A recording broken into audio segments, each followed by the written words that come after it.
There is an LED that you can buy from Japan Home Center that has 3 modes: fully bright,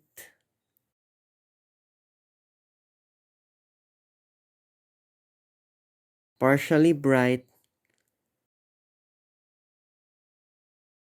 and blinking mode.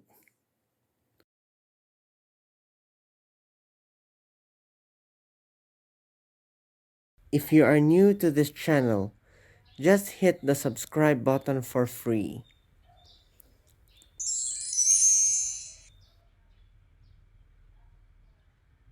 This LED that you can buy from Japan Home Center runs on 3 1.5 volt batteries, AAA batteries.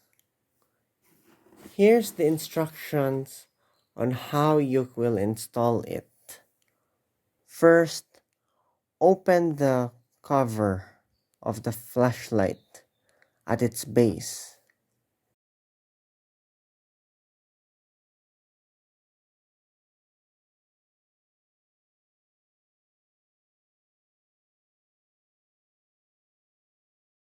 You see a compartment that you can fit 3 batteries inside.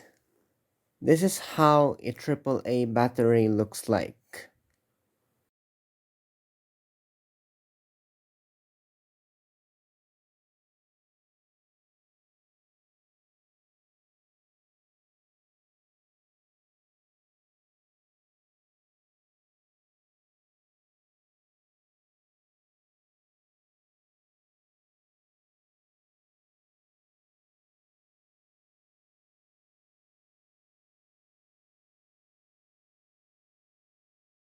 You have 3 batteries already being placed inside the compartment. Put it back to the flashlight and then close it again.